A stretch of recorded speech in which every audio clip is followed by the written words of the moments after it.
All right, hi everybody. I'm Timmy. This is Christina. We are with K-9 Krafters. Our business has been open since 2020, and Christina started with us about a year ago. She's been in training for a long time, but she's finally doing stuff on her own, and she's now manning the board and train program.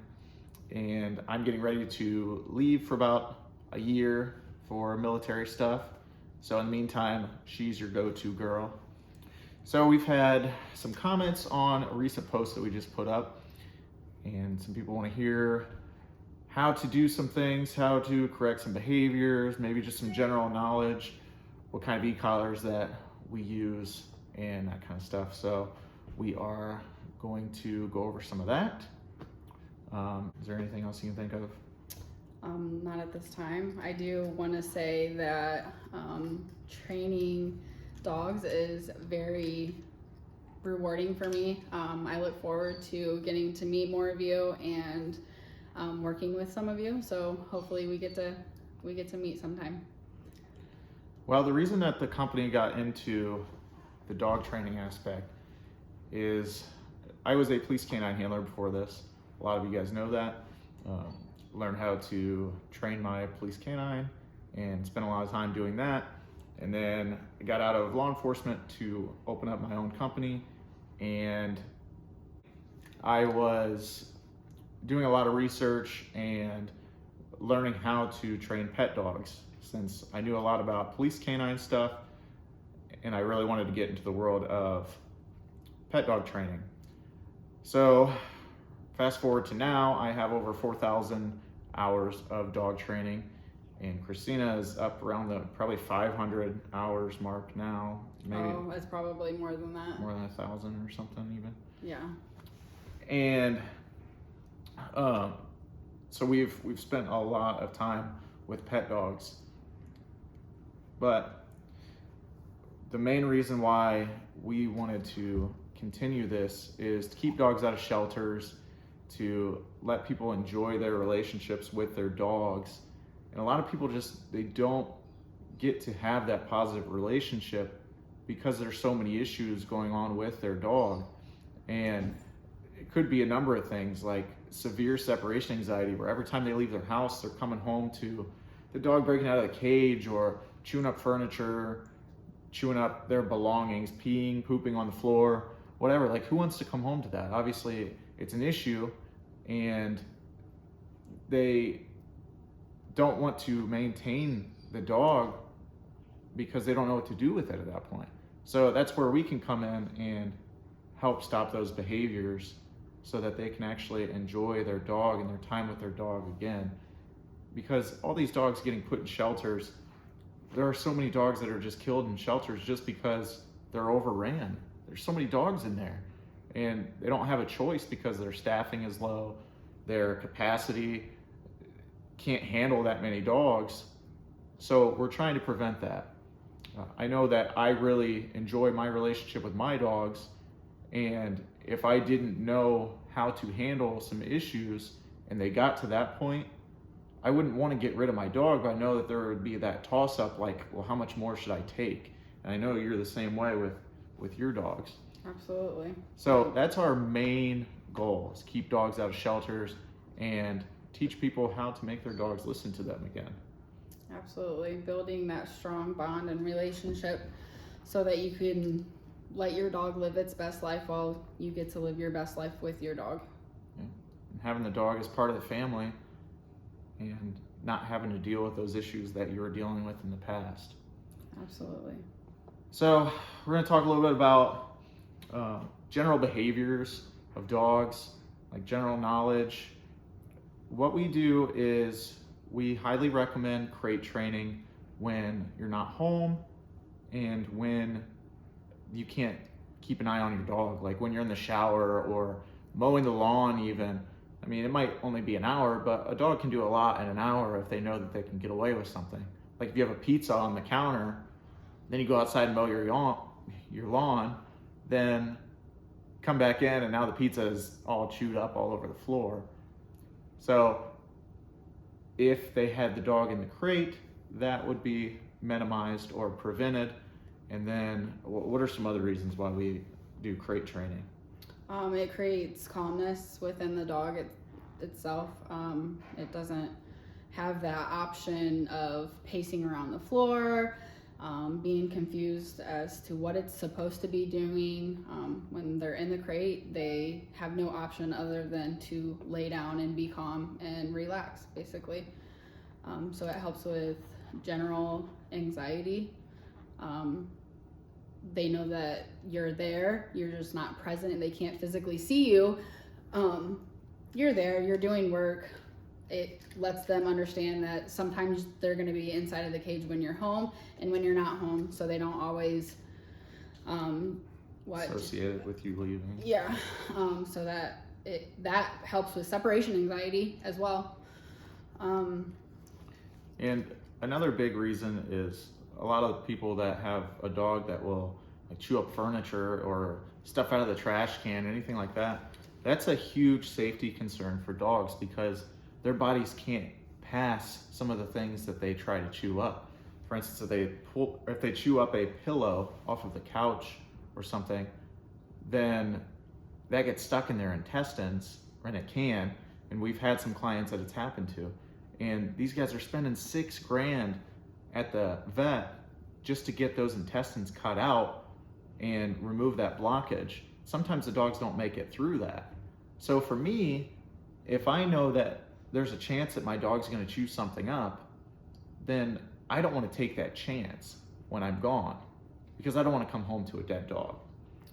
Absolutely not. That would be traumatizing. And not only that, like, how mad are you going to be at yourself for allowing your dog that freedom of having the option of chewing up something and potentially harming itself or even dying? I would be so mad at myself. And some people think of it like, oh, I'm putting my dog in a prison for when I'm gone. But what do we want our dogs to do when we're gone? I mean, honestly. Sleep, yeah. Lay down. Yeah. Basically nothing. Yeah. You just lay down and do nothing. Let's just behave the whole time we're gone at work. So the cage, that it makes them do that. It makes them be calm. It makes them sleep. It makes them do everything that we want them to do basically while we're gone. And even when we're home, I mean, there's nothing wrong with putting your dog in the kennel or cage, whatever you guys want to call it, while you're at home too, during, dinner times or just, general family time, playing a board game. You just don't want your dog to be all up in your nose, your area, whatever, your face. It's okay to put the dog in the kennel during those times. It's not harming to the dog. I know some of us feel like, oh, my dog's in a cage all day. I don't want it to, be in there while I'm at home too. I have a female German Shepherd, and she is in her cage even when we are home. On her own, she goes to her cage, the door's wide open, and she's in her cage. If I can't see her, I know exactly where she's at. She's in her cage. She also knows that that's a safe place. She knows that I'm not getting in any trouble while I'm in my cage. I can go there, I can relax, I can be away from the other dogs, So it's a good thing to have your dog crate trained. It's a very good thing. So before dogs were brought into the homes with us, when they were living out in the wild, they would have a designated cave that they would go to. They would sleep there, they would relax there, they would drag their food there. And this is normal for them. It's literally ingrained in their DNA to have this own little area to go to, this cave to go to. So we can let the cage be the cave for the dog. Don't feel bad for them being in there, and we don't promote like keeping your dogs in the cages all the time. But like right now, right behind the camera, my dog is laying in the cage just because I didn't want him coming up here to the couch right here by us or whatever. And yeah, I can put him on place, but she's got her dog on place over there. So he's in the crate and he's just taking a nap. It's no big deal. Yep, relaxing, minding his own business. He's not worried about what's going on out here. It's basically their cave. They know that they are safe there. They know that they are not getting in trouble. There's no corrections being made, and it creates the calmness for the dog, like I was saying, and it also gives us our space. Sometimes we as pet owners need our space as well. Mm-hmm. You don't want to be frustrated with your dog all of the time because he's all up in your face and, you know, dumping over your glasses on your coffee tables and end tables and, you know, constantly getting up on the couch trying to get your attention. Sometimes we just need our moment to, you know, wind down or, you know, relax by ourselves without our animals. And that's why that's where the cage comes into play. And they need their space too. So, like she said, her dog Lainey will just go to the cage on her own and chill out for a little bit. She's like, I don't want to be around the other dogs. I don't want to be around anybody. I just want to take a nap or whatever. Yep. So we have to stop thinking about it as a prison, because it's not. It's just our way of keeping the dogs relaxed, keeping the dogs out of trouble, keeping the dogs from chewing something up, potentially getting injured or dying, because we're not around to correct them for doing those things. So basically what it is, especially when you cannot supervise your dog to make the decisions for him, a cage is a very awesome place for him to go when you are too busy to keep an eye on him. Even though we think that we can trust our dogs, they can't. They're dogs. You got to remember that they're still a dog. They're animals. They have animal instincts. So they don't think rationally.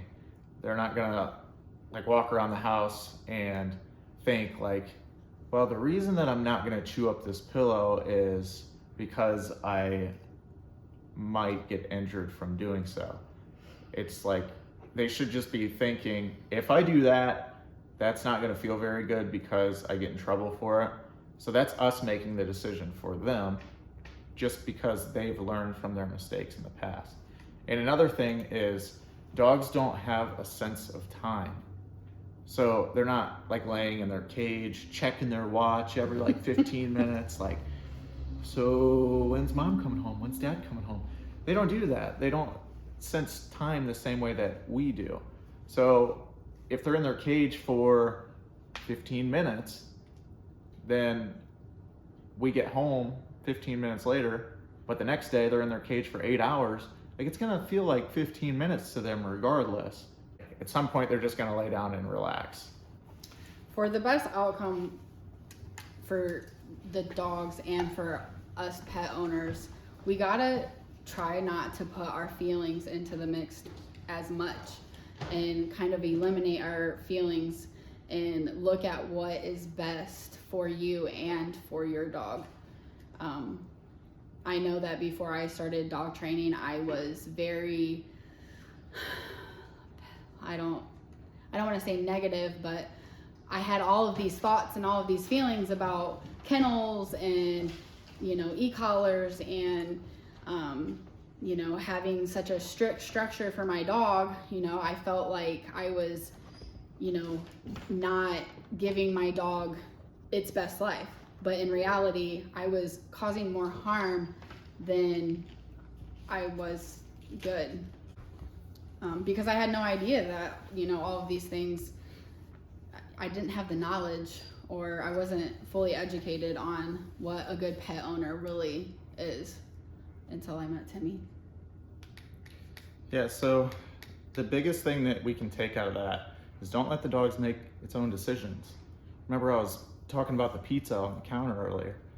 If we let the dog just roam in the same room with a pizza that smells delicious and we're outside not watching, the dog's gonna be like looking out of the corner of his eye like, you know what, nobody's looking, that pizza smells really good, so you know what, I think I'm gonna go for it. They're gonna go with their temptation over and it overall. Smells good, you know what, I'm eating it. Yeah, they're not. In reality, I don't believe that until they, even if they do get to a certain time in their lives where they're so trained, I still believe 100% that a dog alone with a pizza in the middle of the floor is always going to choose the pizza over the consequence. Yeah. Because that's what they do. They do. They want the most pleasurable outcome. So how do they learn? Well, they learn from, you know what, I just did that didn't feel very good, so I'm not going to do that anymore. Imagine the dog's outside digging in the yard, and we look out the window and see the digging, and they have an e-collar on. we can correct on the e-collar, and we don't even have to say anything to them. We don't have to open the window and yell at them or anything. Why? Because they just got corrected through the e-collar. So what level are we going to use? We're going to use the lowest level that works to stop the behavior. But they're digging and they get stimulated on the e-collar. They're like, oh, you know what? That sucked. And maybe they go back to digging again, and then they get that stimulation again, and then they think to themselves, you know what? I'm not going to dig anymore because digging sucks. So that's how we can deter behaviors from happening, is by causing some mild discomfort so that the dog learns. And in nature, dogs learn the exact same way. When they're puppies, that's how the mother dog corrects them, by nipping at them or pawing at them. It's not like they're dropping food next to them and saying, hey, stop chewing on that or whatever. Like, it's just a consequence right then and there. Stop it. We don't do that. That's not how we live. And if we put ourselves in that same role as the mother dog, because that's what we become when we bring the dogs into our home, then now we have to correct the dogs in the same way, or else we're taking them away from their natural instincts and the way that they learn. Right? Absolutely. Yeah. The best thing that you can do for your dog is be its leader and lead him and guide him and show him, you know, that there's a consequence for something that's unwanted. Whatever it may be for you, something that is unwanted for me is I don't like pacing around. I want my dog to be calm, and outside of playing with him, I want, you know, some relaxation. If he's outside of his kennel, I'm going to make him lay down. He doesn't need to be up pacing around. For one, it creates chaos for me for whatever reason. It's overwhelming, and it just makes things anxious. So I correct that. You're not going to be up pacing around. So I create a mild discomfort for them to lay down, whether it be on place, whether it be going into their kennel, or just laying at the foot of my couch, or whatever it may be on the floor. When they're pacing around like that, that's a sign of anxiety, because they're like, all right, I don't know what to do. So I'm going to go over there and then come back over here and whatever. Like, if we just take that out of their mind altogether, like, hey, just stop, just lay down, everything's fine, then now that anxiety starts to kind of melt away, and the dog's not constantly thinking about, what should I do now? Instead, it's, all right, well, I'm just going to lay down here and chill by my owner. And we don't have to sit here and constantly pet them. Them being like right in our presence is actually affectionate enough for them. Now, we're not saying don't pet your dog, but if you do it too much, that will raise anxiety as well, because your dog will become addicted to that affection. So we want to keep that cut down a little bit, and we want dogs to not be sleeping in bed with the owners, because they start to feel like they're a human. They're not a dog anymore. Like, all right, well, since I'm on that level in the pack, I'm going to do whatever I want, and I'm going to jump up and down off this bed whenever I want, and up and down off the couch whenever I want. And we have a lot of people that can't get the dogs to come off of the couch when they tell them, because they're saying no and they're trying to pull them down, and the dog might snap at them or something. So then they don't want to pull the dog down because they don't want to get bit, or even the bed. Well, now the dog's becoming possessive over that furniture, like, this is mine and I'm not getting down because I don't want to. No, dog, I spent $1,200 on this couch or whatever, and you're a dog, so you need to listen to me. So that's our main goal. The dogs need to listen. Absolutely. They need to look for you for permission to do everything. You need to invite them onto the furniture if you wish to have your dog on the furniture. Like Timmy said, we definitely recommend not sleeping with the dog. I wouldn't even invite it up onto the couch or onto the bed at all. I think that more like of a general areas would be better, so that they don't become possessive and they understand that, oh, okay, I can only get up here when I've been given permission to get up here.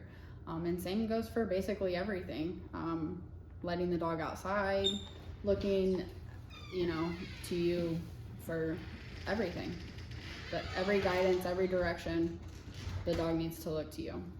And that's the definition of a leader. Like, a lot of people say, you got to be the alpha of the dog. That sounds bad. We don't like that. I mean, like, I don't want to be called the alpha to my kids. Instead, I want to be their leader, and I want to teach them how to live better in the future.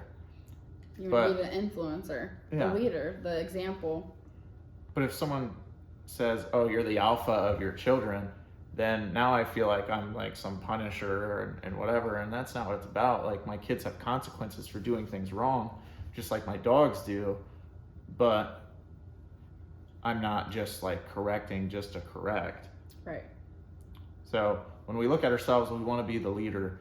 So she said we want the dogs to look to us for everything. We put food in front of our dogs, and they sit down and they stare at us and they wait for us to give them the release word.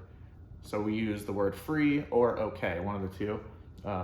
Generally, I've been using free more, just because free doesn't come up in conversation.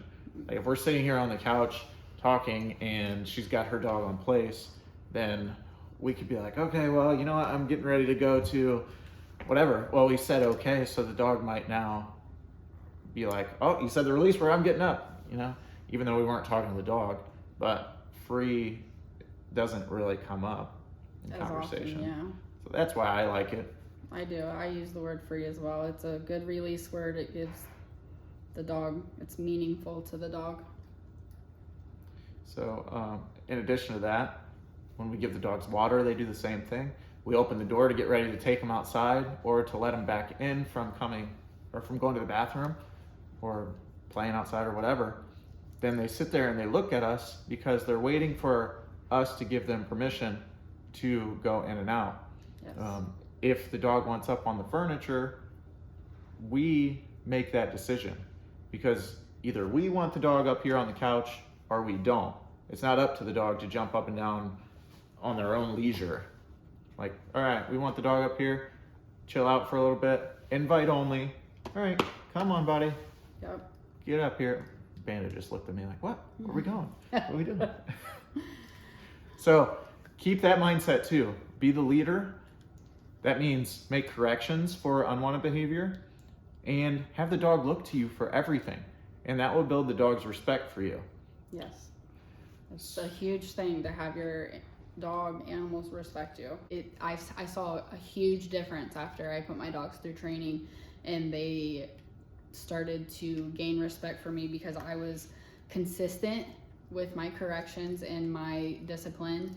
I was consistent with my structure and order with them, and the respect was just phenomenal after they understood that I was the leader. I was the one that they needed to look to.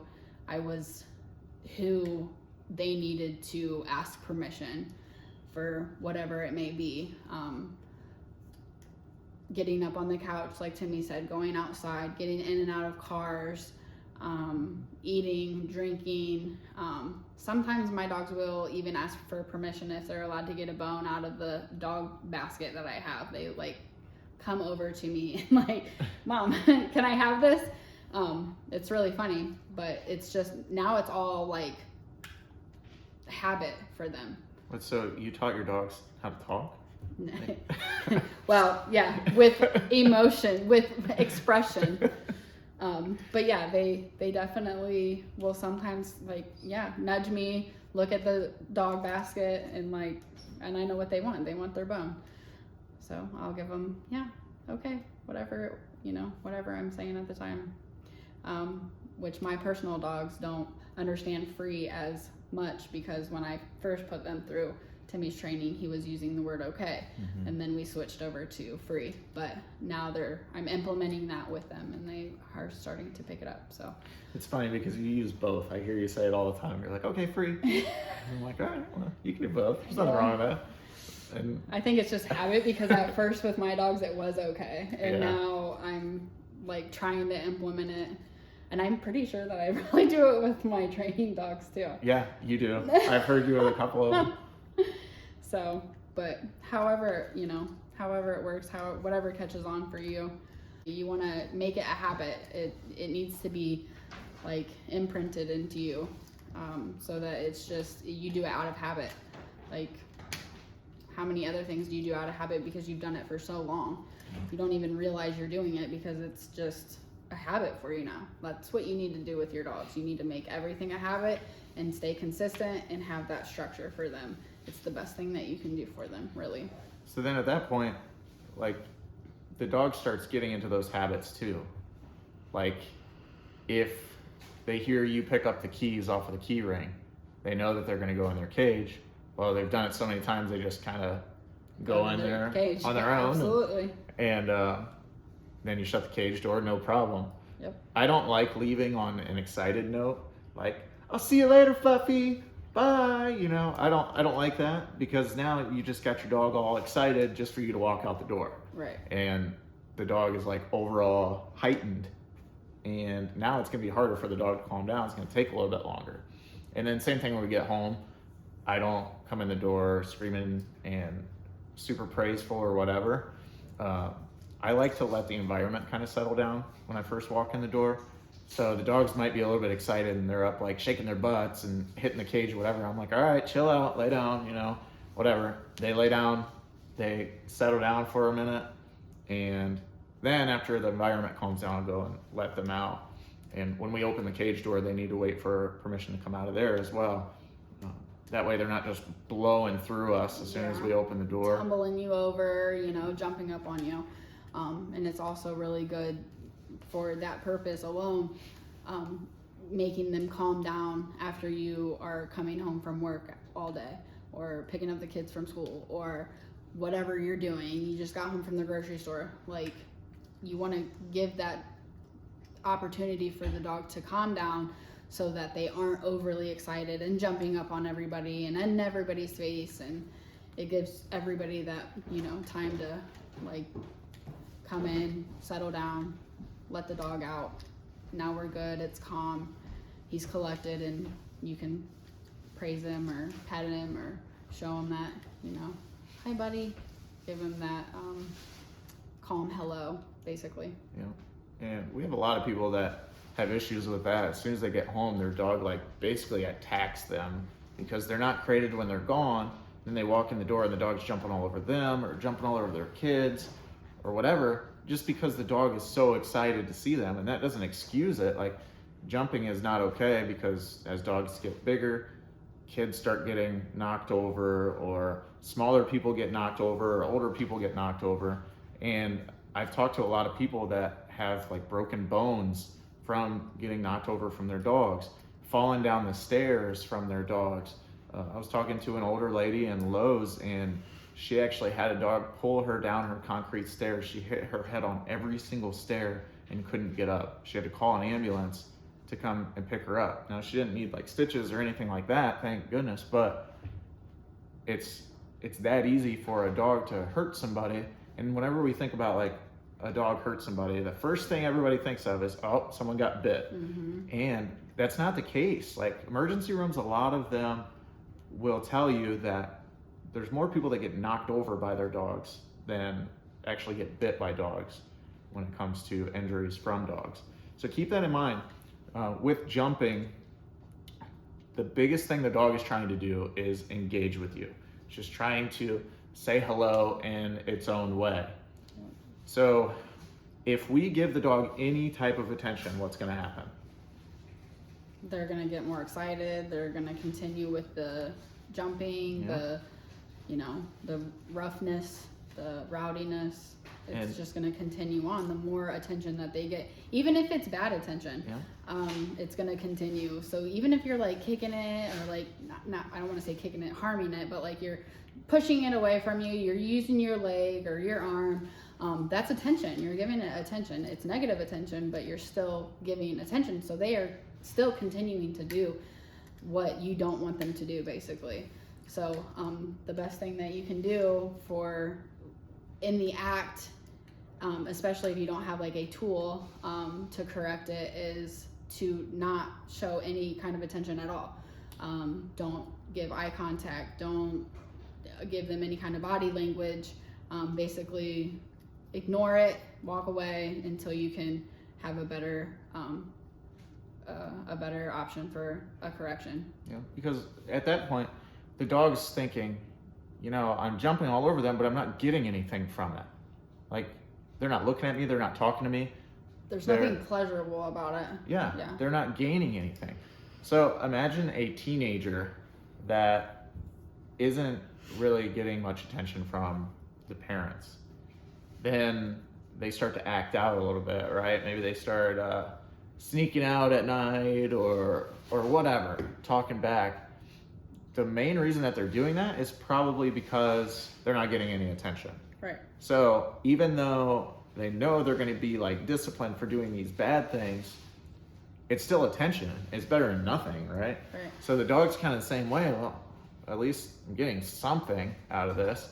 It's still negative attention, but you know, I'm going to keep trying. I'm going to try harder and harder to get that positive attention from doing this, because there might be a year time frame that you've been just dealing with it, and you're like, all right, buddy, hi, how's it going? All right, now get down, you know, and then they're jumping back. Well, you just rewarded them for petting or for jumping on you. By petting them. Yeah, by petting them. So you're telling them it's okay. Like, good job, good boy for jumping on me. I love that. That's all that they know. It's what they think anyways, yeah. When you're petting them. So think about that for like any behavior too. Like if they're chewing on something and you're picking them up and taking them away from it, hey, I just got picked up and kind of petted a little bit. They scratched my butt when they picked me up. Right. You know, I'm gonna keep chewing. This is all right. This is the life, you know. Or even swapping it out with like a toy or a treat or a bone. All of those are rewards to the dog. Yeah. So the best thing that you can do for the unwanted stuff is to correct it, not like redirect. I said, redirect. Yeah, you want to keep it basic, correct the unwanted, reward the wanted, and it's very black and white at that point. It's very like I'm chewing on something and then I got a prong collar correction. I didn't like that prong collar correction. So I'm not gonna chew anymore. Yeah, or I didn't like that e-collar correction, whichever way that you're using. But if they don't have a high enough correction and you're just kind of like tickling them, then that behavior is not going to stop. Like it might for the moment, but it's still going to be a reoccurring act. So the corrections definitely for the e-collars, which we can get to that, needs to be high enough to make them think, oh, I don't want to feel that feeling ever again. So they're not going to continue with the act. While we're on that topic, so let's talk about prong collars and e-collars. Prong collars, our go-to prong collar is definitely the Herm Springer. We love them, we use them every single day. The issue with them right now is they are behind. They're on back order. Yeah, they come out of Germany, so I don't know if it's the ships that they have them on or the planes or whatever, or maybe it's the lack of staffing in their factory in Germany, but they're so behind and they can't keep up with people's orders.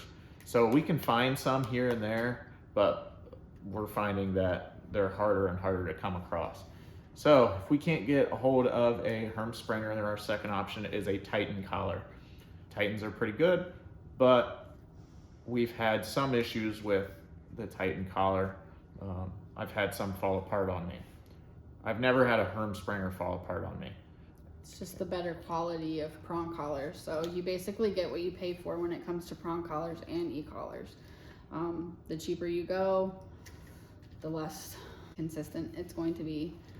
The cheaper you go with the prong collars, it falls apart on you. It's the latches are coming undone. The prongs are easily bent out. There's all kinds of things I could go on about when it comes to the lesser quality. You definitely want quality stuff when it comes to your dogs. If it's gonna fall apart on your walk, I mean, imagine just walking your dog down the road, and prong collar falls apart off just out of nowhere, and it's happened to us. Yeah, and it sucks. And you're like, gosh dang it! And I haven't done enough. Dog's gone because he's not connected to the prong collar, and he saw a squirrel and took off after the squirrel, and you're running like a crazy person down the road. Yeah, and the prong collars that have that little quick release clip Hermspringer makes them. I don't like those so much. I know a lot of people that use them and they have great results with them.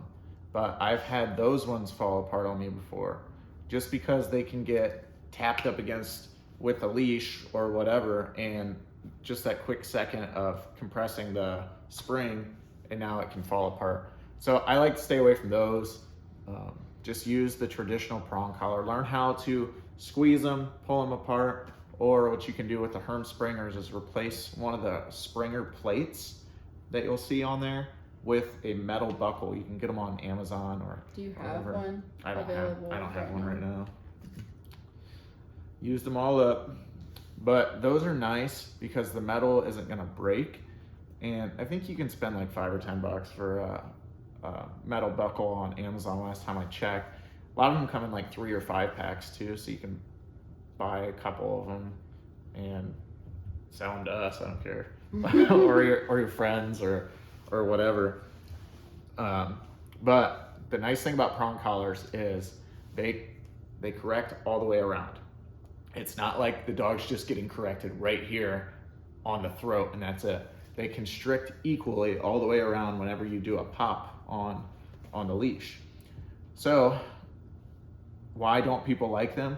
Because they look intimidating. They do. And the first time I saw one, Timmy showed me, I was like, that seems very intense. Yeah. However, it was one of the best things that I could have used on my dogs after training. Yeah. So it's not harmful to them. It's creating that discomfort like Timmy was talking about earlier. It's just a discomfort feeling, and you know, sometimes it'll come a little harder than others. Yeah, if you do a soft pop and it doesn't work to stop whatever behavior that they're doing, well then we have to think about like, that didn't work, so we gotta be a little bit harder on the next pop. Right. We have to use the level that works to stop whichever unwanted behavior that they're doing. And also the prongs on the prong collars, it's a rounded tip. It's not like a pointy, like piercing point. It's a rounded tip that helps obviously not, you know, pierce the skin or whatever it may be. So it's not anything that is going to harm your dog. Yeah. Now, people don't like them because they've been misused in the past. We don't condone walking around and hanging dogs up by a prong collar. If the dog is being like super aggressive trying to bite you or something, you gotta do what you gotta do at that point, okay? But as a general rule, we are not going to do that. What we're gonna do is we're gonna pop on the leash to stop whichever behavior. And it's a quick constriction and then it goes right back to being loose again. Right. They could pierce the skin if they're used incorrectly. And yeah, and I believe it would have to take a lot of force. And yeah. there are people out there that are out to abuse animals and stuff. So don't get us wrong. It can be used to harm your animal, but as long as you're educated on the correction, it's not harmful to them as long as you're properly using our tools. Yeah. So here's a prong collar link. You can kind of see that it's not like a blade on the end. It's relatively flat and rounded. And to get these off, imagine there's another link here. You would pinch this together, pull it off, and then it comes apart. And then to put it back on, I usually put one in one side and then pinch this together to put the other one into the other side. And it's super easy. It just takes a little bit of finesse with your fingers. We have some clients that are groomers and they're using their hands all the time. So it's harder for them. And I understand like some people have like carpal tunnel or arthritis or whatever. And that's why we strongly recommend those metal buckles. Right. Another thing that I started doing recently, just because I've had prong collars fall apart on me in the past, I made myself a small little leash. It's about this big, a buckle on both sides of the leash. So I would take the regular collar that the dog's wearing and I will hook one of the hooks or one of the clips onto their regular collar. And then I'll take the leash and hook the other hook to the leash. So now the leash is hooked to the prong collar, and then you have a backup plan, it's a fail-safe for the regular collar. Say you're walking down the road now, the prong collar falls apart, well, now you still got your dog. It's still on the leash, it's just on the regular collar instead of the prong itself. So if you haven't tried that, definitely check that out. Okay. I'll show you how to make them, and it's pretty easy. Cool. But for you guys that are new to prong collars and whatnot, if you're not able to get a Herm Springer and you're worried about maybe it'll fall apart on you, or if you just want it as a fail-safe regardless, like I'm all for that all the time. Always have a backup plan for everything, right? So I would recommend doing that. Hook one of the clips onto the regular collar and the other one onto the leash. So let's talk about e-collars a little bit. So we use e-collar technologies. This is my collar because my dogs are special and they get a purple skin. This is a model ET300. It's a mini educator. It has 100 levels, and you can upgrade it to a 2-dog system. She's got multiple dogs, I've got multiple dogs. So we're able to use each of these buttons on a separate dog. Yes. So 1 remote, 2 collars, Yeah. easy peasy. So you want to talk a little bit about the features that this thing has? And they have a wide range of stimulation. It goes from 0 to 100, so there's definitely that wide range of correction levels for each pet. It has a tone button on the side. This is your they call it a volume knob. the volume knob. That's for your levels, creating your levels from high to low. These are really nice because they go up to a half mile. So The distance is a good range. Yeah. There's a good range of distance between your remote and your dog's collar. So if he's taking off on you, you have a little bit of time to correct that running or door dashing or whatever it is that you struggle with. yeah. So this goes up to 100, but we don't want to just like start at 100 to correct dogs for things. No. Like remember earlier I was talking about the digging in the yard? Well, I'm not just going to put this up to 100 and correct the digging. I'm going to start at like 20 or whatever, and I'm going to slowly work my way up until, I found a level that the dog sees that now it's just not worth it anymore to keep digging. I don't have to go higher. So if I got up to 30, cool, I'm fine with that. If I stopped it at 15, cool, I'm fine with that too. But it's the lowest level that works for Yep. any dog. And some dogs, you're only going to need to put it on a level 5 for a correction. The numbers don't matter. Don't listen to the numbers. Don't look at the numbers every single time you're making a correction until you find out which one it works. And then you'll have that idea, that range of, okay, so I only need to be between 30 and 50 to correct him for these behaviors. We hardly ever have to go up past 40. Hardly ever. And if for some reason you do end up going up to a higher level that seems like unrealistic, or like, wow, like he was responding to 35 yesterday and now he's not responding to 55 today, your contact is probably not, your contact points on the collar is probably not making contact with his skin. So you have to have the collars pretty tight, especially if you have like thicker, long-haired dogs, thick-haired dogs, just bigger dogs in general can need, that more contact to get through all of their fur and thick skin. So you want to make sure you have it pretty tight on around their neck to show them. You see the strap right here? How it's like flat with my skin? Try to put your finger under that. Yeah. See how it's so difficult? You're not going to be able to, it's going to be very hard to squeeze on through there. So at first you're going to feel like, oh my gosh, I'm choking my dog out. No, you're not. If he's breathing and he can lick and breathe and eat and drink, he's fine. It's fine.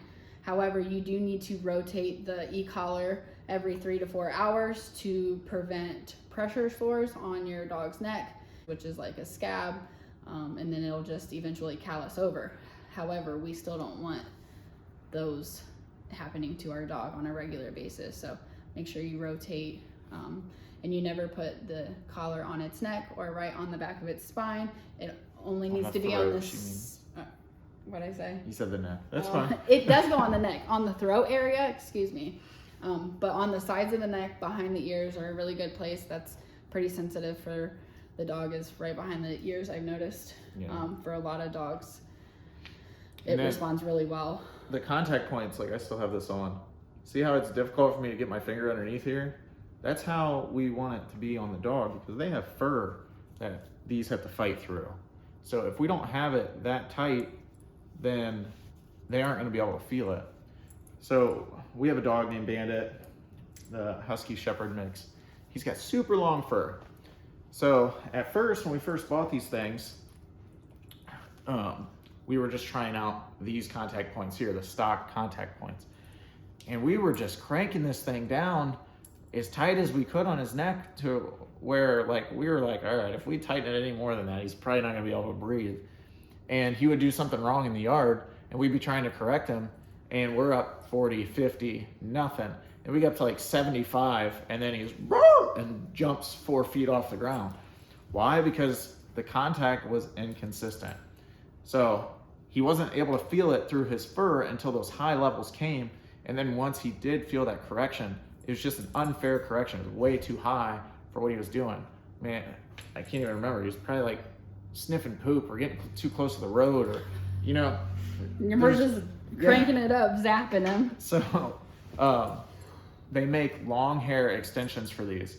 So what we did was we bought the long hair ones, which go up about this far, and they really get through the fur. And then they also have wings that are really thin, and they come out like this. They go through the fur, and it makes him able to feel that instead of trying to use these stock contact points. So that's something else to consider. She's got some wings right here that are on her dog. Oh, she's got the long hairs on there too. You can do both. So see how the wings come out like this, and then you got the long hair ones here. So if your dog's got long fur, just know that there's options. But we shouldn't be correcting our dog on like 80 for every single thing that they're doing wrong, because all we're gonna do is mentally break them down instead of using a fair correction level so that they can actually learn from the mistakes. Some people do that for training. That's not us. We want to use the lowest level that works to stop the behavior. But we also want to think, well, we want the dog to remember in the future, all right, I don't want that again. So maybe level 5 stopped biting and nipping for just that one occurrence. That doesn't mean that level 5 is going to prevent biting and nipping in the future. So we have to keep that in mind as well. But e-collars are great because we have such a wide range that we can use them for. We can go between 1 and 100 to stop any behavior. And guess what? We don't have to get up off the couch. We don't have to yell and scream. We don't have to do anything. They're doing something wrong? No. Press the button. We don't even have to say anything. Just press the button. If we don't say anything, then now the dog's learning that, all right, my behavior, or me as the dog, my behavior caused that correction. It's not like, oh, mom's got the remote, she screamed at me and then pressed a button. Because now she becomes that punisher instead of the dog learning, all right, knock it off, you can't do that. When I do this, I get corrected. That's what we want the dog to think. Yeah, so you want the dog to associate his unwanted behavior to that correction. So, or he could even blame it on the item, so to speak. If he's digging in the trash, or he's got his nose in the trash and he gets zapped, I shouldn't say zapped, stemmed, you do that correction level, he's gonna think, oh my gosh, the trash just bit me. Like, what was that feeling? Why did that happen to me? Yeah. Or whatever he thinks. Something in the trash did it, or the trash can did it, or or they could just think, okay, I did that to myself. But regardless, they're going to stay away from the trash can. They're like, all right, trash can sucks, or the counters suck, or whatever. So I'm not going to go do that anymore, right? So that's kind of a rundown about e-collars and e-collar training. We do sell these. We sell any model from e-collar technologies. There's better, by better I mean like longer range models out there.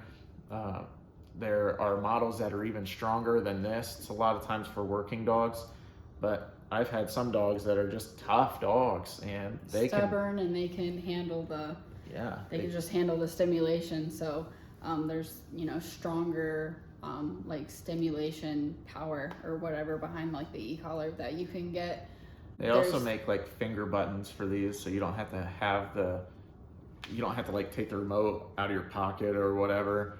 Like you can just have a little finger thing on there. Oh really? Yeah, it's cool. I didn't know that. Yeah, they're not that I'm expensive probably gonna have to get that. I was like, shoot, I don't want to carry that remote around. But it doesn't work for tone though. It only works for the stem. Oh well, either way, that's what's up. And I don't know how it works with a 2-dog system either. And you can get the accessories too. So there's all kinds of different color skins that you can get. There's like the prongs. There's like hypoallergenic prongs that you can buy. For like dogs that have sensitive skin or just like allergies. Short, super short. There's medium-sized prongs. There's the big long-haired prongs, the wings. I mean, there's definitely a variety for e-collar technologies when it comes to the e-collar. So we've spent a lot of time talking about e-collar technologies, but let's talk about why we like to use quality e-collars. Like, why aren't you going to go to the store right now and pick up a $30 e-collar off of the floor? Well, if it was on the floor, that's probably broken to me. By the floor, I mean the sales floor. I'm just kidding. Well, for one, I personally know, which I guess a lot of us don't know at first, especially if you're new to like the dog training world and learning about all of this stuff, but inconsistency. Sometimes like the cheaper e-collars can short out. The stimulation isn't strong enough for your dog, or it doesn't make good contact. What are some? Well, let's say this is on level 20 right now out of 100.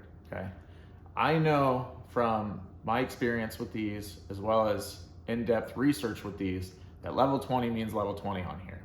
And if something is wrong with the remote, then e-collar technologies replaces it. They are so good with their customer service. But you pick up a remote in a store that's not a good brand or not a reputable brand, then you're on level 20. Well, for this stem, it might be 20, but the next time you press the button, still on the same level, it might actually be level 50. Like, it doesn't stay consistent with the displayed level. And there are videos out there that people actually do tests. Like, they'll put on the contact points like a electric tester or whatever you want to call it, and they'll see how many volts are going through, and then they'll press the button again, and it's a different voltage, like much higher. It's crazy. So the inconsistency of the cheaper quality e-collars is just not there. And like Timmy said, you don't want to be correcting on a level 20 and really your dog is jumping out of its skin because it corrected on a level 50 for a minor unwanted behavior. So the e-collar technology stays consistent. We don't have a lot of issues with them. I have had my e-collars for 2 years. I've never had to replace anything. I've added stuff like the wings and the long prongs for my long-haired shepherd, but as far as like replacing a remote or having to replace the collar itself, I mean 2 years I feel like is well worth my money. Oh yeah. I had someone without any kind of replacement of any sort. So I had someone reach out to me about a month and a half ago because they needed a new remote, and I asked her how long she'd had the remote. She's had this thing for 8 years, and it's just now starting to have some issues. Oh, so, yeah. So she got Oh, her yeah. money out of that. Oh, yeah. So it stopped charging or something, and first I let her try one of my personal chargers just to make sure that it wasn't the charger having an issue, and then she ended up having to replace the remote, but it was like half the cost of the unit just for the remote. So they go for $199, and she paid $100 for the new remote. So she didn't have to go and buy a whole new system. You can repair these to any collar that you want, as long as it's an E-Collar Technologies model, of course. There are some other brands that are reputable brands too, in addition to E-Collar, but we use E-Collar Technologies every single day, and we stand by them. But if somebody comes up to me and says, hey, I have a Garmin Sport Pro collar, I'm gonna be like, cool, that's a good collar. Or if they have a Dogtra, I would say the same thing. Like, I'm not gonna say anything negative about those, because those are great collars too, and they're proven to be consistent as well. The Garmin Sport Pros are oftentimes for working dog lines because the stimulation's pretty high, and they only have 10 levels. So like level 1 to 2, you might already be in a correction level there instead of pressure levels. And then Sport Dog is a good brand too, but it's called Sport Dog because it's for working line breeds as well. So when people are buying those and trying to use them on, their doodle or whatever, then it's just not going to have the same result, because it doesn't have that wide range of stimulation that the E-Collar Technologies has. So we stand by the E-Collar Technologies, and we use them every single day. I love them. Certain things you definitely get what you pay for, so you want to keep that in mind, that the better quality is probably what's best for your dog.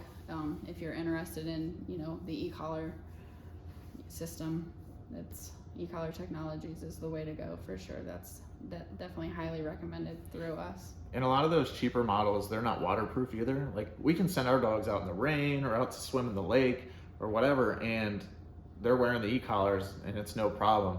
It's not like it causes the stimulation to be higher or anything like that, because it's not that kind of electricity. So imagine like sticking a fork in an outlet, we get electrocuted. That's not the kind of electricity that these use. These use what's called static electricity. What it does is it contracts the nearby muscles, and it is able to be increased or decreased. We're not electrocuting our dogs, we're causing static electricity or stimulation to them. So it's not a cruel thing, and we're not. So I like to use the example, as I know many people have to use like TENS units for their feet or their back. It's basically the same thing, only for a dog. So, and I've even like felt the stimulation of the dog collars on myself. Granted, my stimulation level was very low compared to some dogs because it's on my bare skin. However, it wasn't hurtful. It was just uncomfortable, and it just definitely gives you that like sense of like, oh my gosh, what's that feeling? It's not like I was like convulsing. Convulsing. So yeah, it's definitely not harmful. It's not gonna, blow your dog's hair off or anything crazy. And like she said, we feel the stimulation, and we have our clients feel it too, because it's important. Like, you're going to be putting this on your dog and pressing the button, so you should at least feel what they're going to be feeling, So we'll go up a little bit at a time. We'll start on 5, 10, 15, 20, 25, 30, whatever, and I want them to feel that. And generally I won't go higher than like 30 or 40 with clients unless they want to keep going higher, because that's generally the range that we are in. But we aren't limited to that. We use the lowest level that works. So if 30 isn't stopping a behavior, then you're right, we're going to go up. It's going to be 35, 40, 50, whatever. We have that range to be able to stop the behavior. Right. But on a general note, if the dog is sniffing the trash can, we don't have to use level 70. You Right. know, we could probably stop that with 25 or 30. It just depends on the dog and what all distractions are going on around the dog. And distractions make a huge difference when it comes to correcting. So you might say, I was using a level 17 inside the house for in-house corrections, and then I go outside and I have to get it up to 35, 45, 55, because there's more distractions outside. There's cars driving by, there's people outside playing in their yard, there's other animals, there's just that wide variety of distractions versus inside the home where there's limited. There's not so many people in there. There's obviously not other wild animals running around in your house unless you have like a bat or something, which has happened before to me. But so just keep that in mind too, that the more distractions, 9 times out of 10, the higher the stimulation level is going to be. If you guys are interested in purchasing an e-collar, like, we will help you with the functioning and whatnot. We'll teach you how to use it real quick. We're not gonna be able to spend like hours with you unless you're willing to pay for our time, but I mean, we can give you a quick lesson on this is what you do, you know, and even show you how to correct and use them as an example. I like to put the e-collar on the client and tell them to do something like go buy a trash can. You know, I don't want you to buy the trash can, and press the button to correct and just see if they want to fight it, you know, and then I can slowly power up while they're doing that, and they're like, all right, that's starting to suck, so I'm going to move away from the trash can, just so that they can see how the dog thinks during this time. Like, the dog is thinking, I'm going to keep doing that until I can't handle it anymore. Like, And it's they not will. worth it anymore. There are definitely dogs out there that will fight and definitely Just like turn it off, like Yeah. mentally block it out. Yeah. And that's why we have that wide range, to be able to power up higher. And if we didn't have that capability, then the dogs would just continue doing whatever they're doing. But we're proving that these stop the unwanted behaviors, because we can have the dog roaming throughout the house. A brand new training dog with an e-collar on, they go to the trash can, we press a button on a correction level, and guess where the dog doesn't go anymore? They're not To the going trash can, or to the counters or whatever.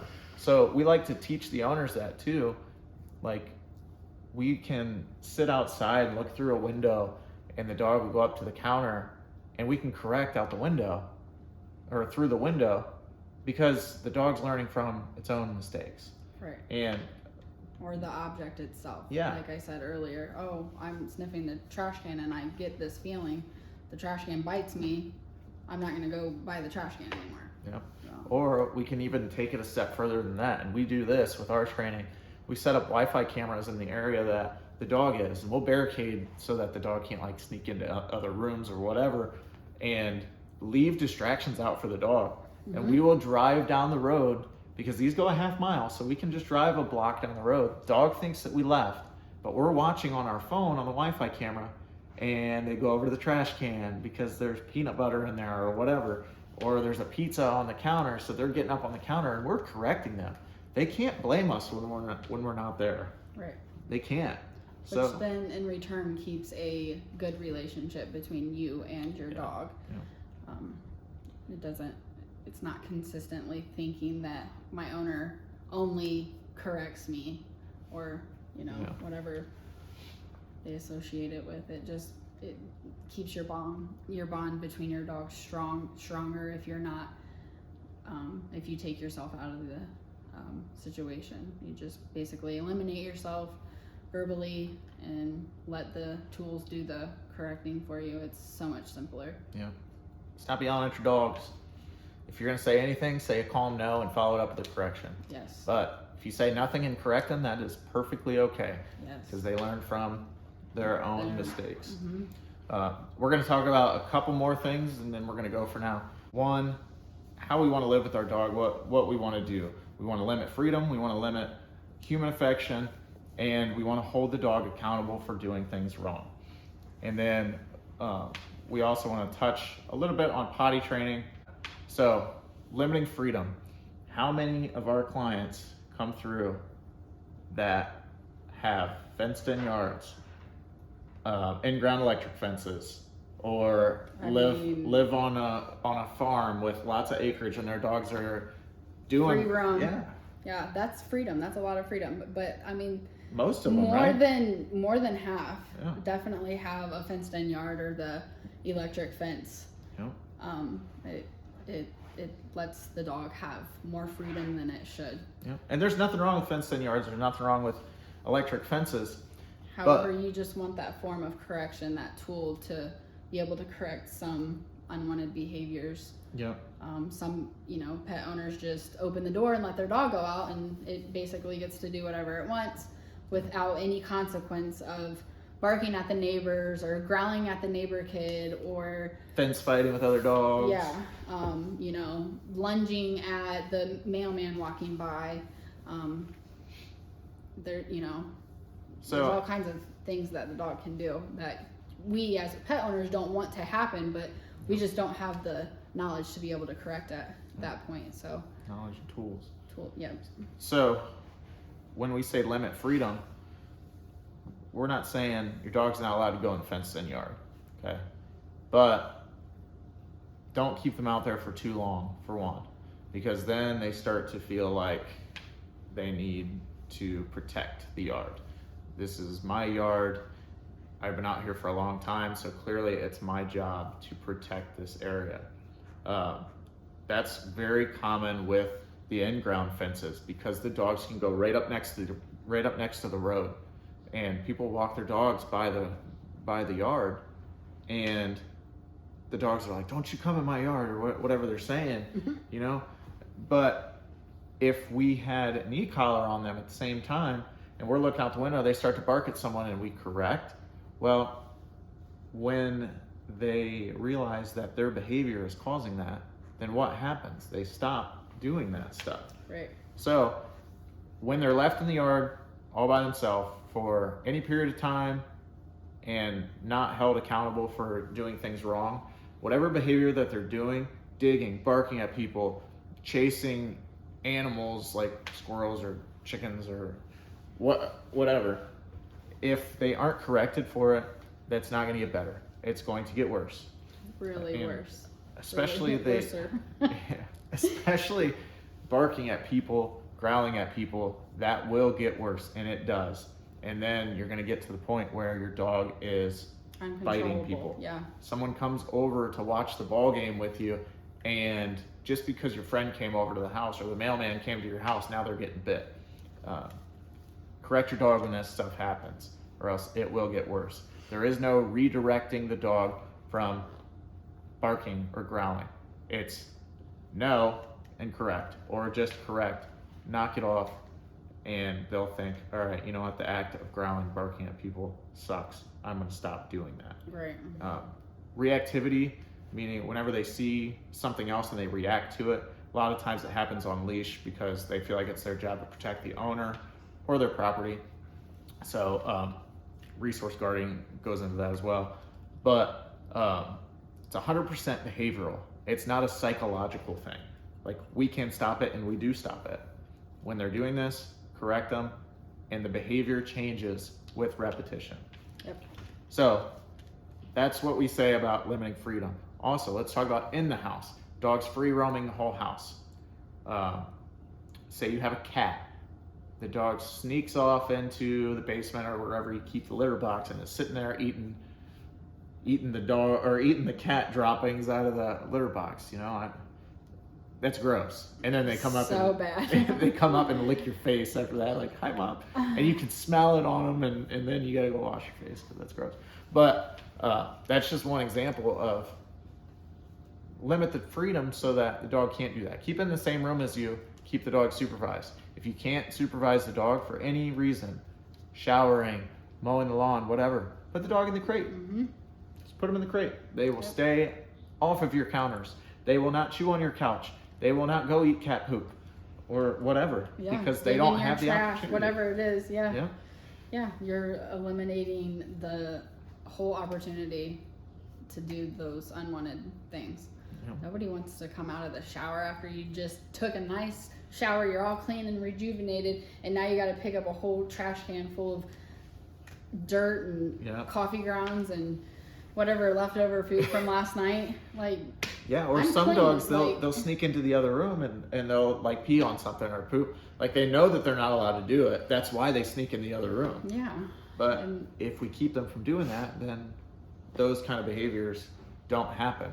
Yes. Or we can set them up for failure too. Put a Wi-Fi camera in that room, let them sneak in there, have an e-collar on them and correct them right there in the act of doing those things. And now that behavior gets minimized. Yes. So, examples of limiting freedom, what we just talked about. Limiting human affection. We were talking earlier about let's not make the dog get addicted to that human affection. Right. So we have to cut that down. It can't be this constant stroking or whatnot. That's not for the dog, that's for the human. Like, we are using dogs as our own crutch for our emotional issues, and it's not fair for the dogs. We are ruining dogs. This generation is ruining dogs by doing that. So we have to cut it down because we are causing anxiety in the dogs. Mm-hmm. It's mentally harming. Yeah, they can't handle it. Yeah, they can't physically and mentally handle the affection because they become so addicted. It's just like a human being that becomes addicted to a drug. After so long of getting it, your body relies on it. Your mental stability relies on that drug to function. So it's the same concept for our dogs. I need you I need your affection to pet me. I need you to cuddle me. I need you. So they're constantly up in your face, nudging you, rubbing up against you, just, whining, crying for that affection, because now they have gotten to a place where they cannot literally function without it. And now they don't know what to do when you're gone, which creates the separation anxiety. Yeah. And then what happens when the dogs start to get worse and worse with separation anxiety? People come home to what? Breaking out of the cage, your house torn apart, your shoes eaten, your couch destroyed. I mean, there's all kinds. Pooping, I could go on and on and on with the outcomes of separation anxiety. It's a very terrible thing to experience. If you are experiencing it, we can help you fix it. But it's definitely something that we as pet owners today need to educate ourselves on and understand that it's not healthy for our dogs to have that over affection. We have to be a leadership role. The dogs look at constant petting and cuddling. They look at those kind of individuals as their litter mates. Like, they are siblings, not their leader. They don't listen to their siblings. They don't listen to their litter mates. They listen to the leader. So we have to maintain that role of the mother dog. We can't be considered a litter mate, or else the dog will not listen to us. Yep, that's respect us. Mm-hmm. We have to be the mom, basically. Yep. Show the dog what it can and cannot do, and feed him and correct him and clean him. It's basically our role in a dog's life. Yeah. And it's not cruel to not pet your dog all the time. I mean, if your dog's hanging out at your feet, they're getting affection from you. If your dog is in the same room as you, they're getting affection from you. Do healthy things to give the dog affection. Play ball with them. Yep. Take them on a walk. walks. Yeah. Take them on car rides. Yeah. Walks, car rides. Those are good things too for the dog. Obviously, you want to create calmness inside of the car as well. So anxious dogs don't do well in cars. If you've ever experienced that, we can help you with that. I have experience with that, so it is frustrating, and you obviously don't want to take your dog on any car rides or to any public places because they're so anxious that you can't control them. But yeah, taking them on car rides, taking them to the Home Depot with you, or to Lowe's, those are pet-friendly stores. All of the pet stores in Ontario are pet-friendly. When you go and get his dog food, like, take him with you. Those are all things that shows affection to your dog. Petting is not the only way to show affection to your dog. And you can pet them once in a while. Just this constant petting and using the dogs as an emotional crutch it's just ruining the dogs. It really is mentally ruining them. And then now It's paralyzing to them. Yeah, they end up getting to the point where they have separation anxiety from that addiction to the affection, and then people are rehoming them or taking them to the shelter or whatever. And we talked about what happened to shelters earlier. Yes. It's just like, I have good dogs. I know you have good dogs too, but I know that I can ruin my dog, and if I do, I don't want to have to take my dog to the shelter knowing just that to it find could out that potentially being put down. yeah, it's gonna probably end up Absolutely. getting put down. It sucks. That thought just sucks to me, and I'm gonna do everything It's I can. heartbreaking because there's so many dogs out there that people, the pet owners, were uneducated and couldn't control them and didn't understand how to train them properly, and so they couldn't mentally themselves take it. So now they have to get rid of the dog, knowing like, I can't control my dog. I don't know what to do with him. I'm stressed out. He's stressed out. I have to take him. Yeah, I have to take him to the pound, and or yeah, like he said, rehoming. And I mean, the outcome can really be heartbreaking. So, talk about limiting freedom. That's the limiting affection. The third thing is holding your dog accountable. We've been talking about corrections this whole time. Yeah. If they do something wrong, correct them. If you don't correct them, if you ignore it, it's condoning the behavior.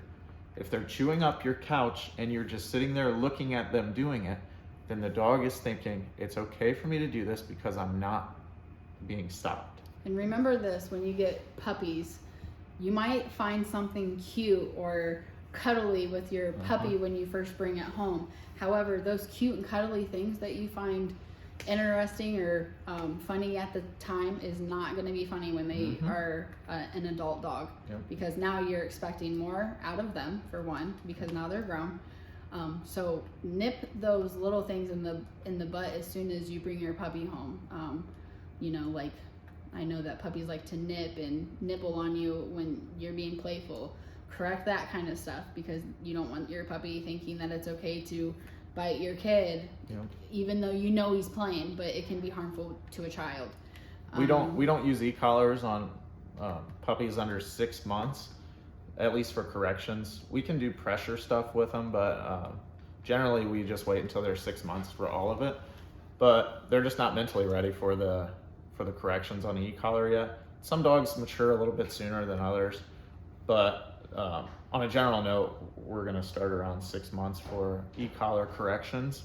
So what we do instead, we'll correct with prong collars. That's going to be our primary correction tool for puppies. Now, some puppies, we can try to use like the old newspaper tactic. Like, remember our grandparents, when they had a dog, they had a newspaper laying around them somewhere, and dog gets a hold of a shoe and they just smack the dog with the newspaper or whatever.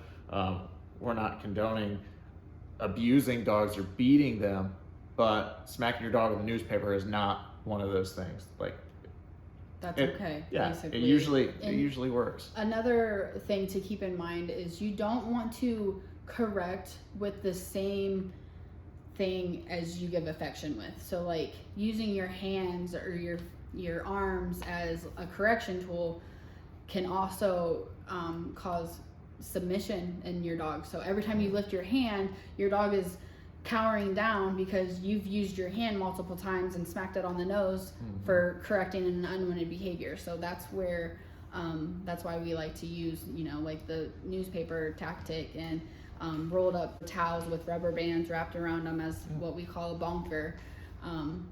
It's a tool. You're not using your, you know, own physical self as a tool because you want your dog to not be afraid of you. You just want them to listen to you and respect you. Right. And we can actually, like, say the dog is right here chewing up the couch, I could take the newspaper or the towel and actually just like throw it at the dog's head. And I'm not saying like be super hard with it, but hard enough to stop. You know, we don't want to tickle them. We want it to be uncomfortable.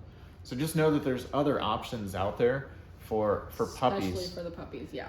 Now, when you get to adult dogs, it's more difficult to try to correct them with a towel or with a newspaper and whatnot. But there's these magic tools that we can just sit here and press a button and then pick which level that we need it to be on. And we don't have to get up. Yeah, it's a life changer. It's definitely a huge game changer in the dog world, especially for pet owners. I was 100% against them before I met Timmy, and I was like, I'm not throwing that shock collar on my animals. I don't care what they do. However, when you buy 3 dogs at one time, you change your mind. So I definitely opened my mind a little bit and kept, that open mind about the e-collars, and I let Timmy educate me on them, and he gave me that little bit of knowledge that definitely changed my mind and was able to bring them into my life. And I've never had a dog better than the ones that I have today. So the last thing that we want to talk about is just some potty training guidelines. So the best form of potty training is what? Taking the dog outside consistently. Well, yeah. So consistency, repetition, very important. Okay. If you have a new puppy that's 8, 10, 12 weeks old, then every hour on the hour at minimum, that dog should be going outside. And when they go to the bathroom outside, it should be high praise and reward. Food rewarding. Yes. Like tell the dog that they're doing such a good job. Good treats. But as puppies, they like the softer ones. The chewy ones. So just give them something that they really enjoy. Could be a toy. Like my Malinois, they'll do anything for a tennis ball. So I could teach them anything that I want to teach them. As long as they get a tennis ball reward, they will do anything that I ask them to do. So find something that your dog or your puppy really enjoys and reward them with that. For going to the bathroom in the house, if you see it, correct it. If you don't see it, don't correct it. You go in the other room, you come back, there's a pile of poop on the floor, grumble under your breath, clean it up, and forget about it. But you need to keep that dog in the same room as you. Remember that limiting freedom thing. So if the dog's out of the cage, keep it on a leash. Keep it right beside you. Play with it, give it playtime, whatever. If it's a puppy, it needs a lot of crate time. Why? Because we are creating that calm mind for the future. So whenever you're gone, overnight, even sometimes throughout the day, puppies that are 8, 10, even 12 weeks old should be in the crate for at least 16 hours a day out of the 24-hour period of the day. 8 hours overnight, 8 hours when you're gone at work, maybe a couple hours here and there while you are home. But the best method for potty training we found is crate training, because most dogs don't like to go in the cage where they are laying. Right. So you will have, those dogs that will, if they have too much room, especially as a puppy, if you have a large size kennel and your puppy is a 12-week-old puppy, it's still pretty small. That kennel, it has a lot of room in there.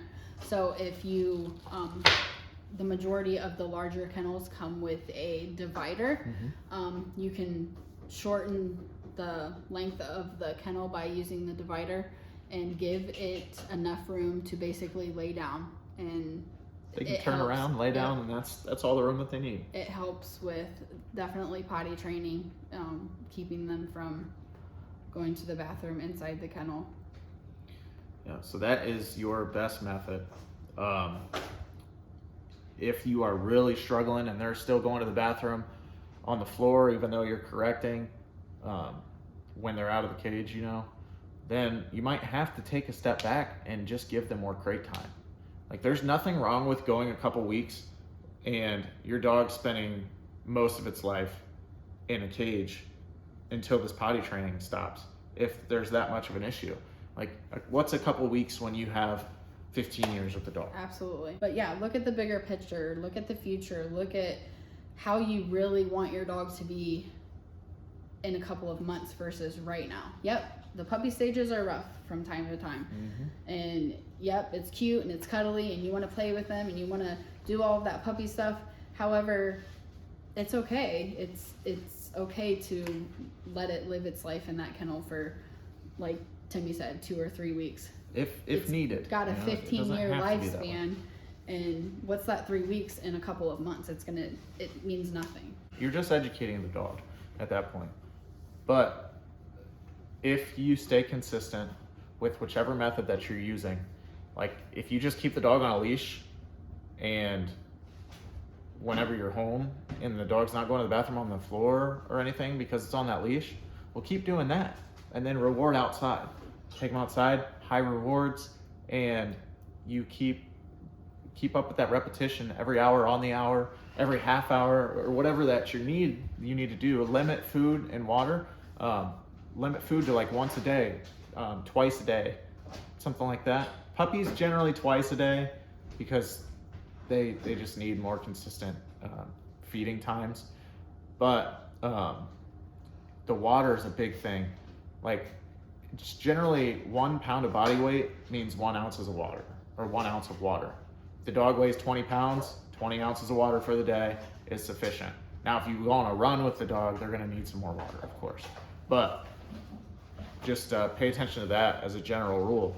If you're feeding your dog a gallon a day and they aren't 128 pounds and there's not a bunch of physical activity going on, then your dog's going to be peeing a whole lot. So limit that water intake, and then I say within 30 minutes of eating or drinking, take them outside to go to the bathroom, and high reward at that point, and then set your timer on your phone. 30 minutes later, you're going to let your dog back out again.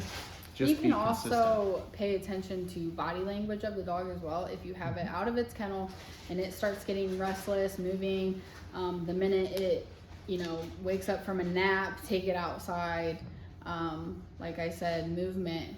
If he's playing around and then starts sniffing the ground, he's probably looking for a place to go to the bathroom. Or sniffing the door. Yeah. Or just kind of staring at you for a couple seconds. That's how Bandit is. He'll just look at us. He'll sit right in front of us and just stare at us.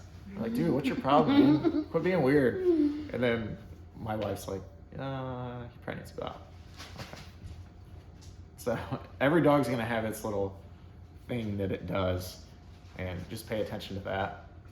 If you teach your dog to sit at the door every time that it goes outside, then what happens is now your dog knows, all right, if I sit by the door is eventually gonna open, and that leads to, okay, I gotta go to the bathroom, so I'm gonna go sit by the door, and maybe the door will open.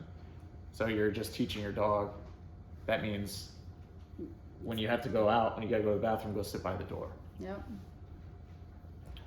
Good things. I met this one lady who hung a bell on her doorknob and taught her dog to hit the bell every time it wanted to go to the bathroom. I've seen people do that. I'm not a big fan of it though, because now every time the dog wants to go outside, it just goes over to the bell and starts thrashing it around. Like it'll start out like, oh, I gotta pee, and nudge it with the nose. But then it's like, let me outside, after it was just outside 10 minutes ago. So it rings the bell. And then you're like, no, you're just outside. You don't have to go to the bathroom, And because you didn't let him out, then it just starts thrashing the bell around. So I guess I didn't really think about it. I thought it was kind of cool at first. I was like, oh, that's kind of cool. But I guess, yeah, like Timmy said, after so long, it'll probably... They get very demanding. Yeah. And I don't like a dog demanding me to do something like, right. Hey. Especially after you already know. Take care of you. Yeah. Yep. All right. Well, I think that's everything that we're going to talk about today. We'll have some further topics in the future. I know a lot of you guys have commented and given us some ideas, but there's only so much stuff we can talk about at one time. I'm sure Christina's getting sick of sitting beside me, so. I mean, he does kind of smell bad, but we're not going to tell him that, okay? However, there is quite a few topics that people commented on my post that I posted on Facebook. We will hit all of those topics. Just be patient with us. Timmy mentioned earlier in the video that he's going to be leaving for military stuff in the very, very near future. So he might not always be joining me on our podcast. It might just be me. So hopefully you guys stick around. Or maybe I can record myself halfway across the world. Maybe we can figure out some sort of streaming platform and do it together. Yeah, we'll figure it out. Yeah. Either way, we'll keep you guys posted. All right.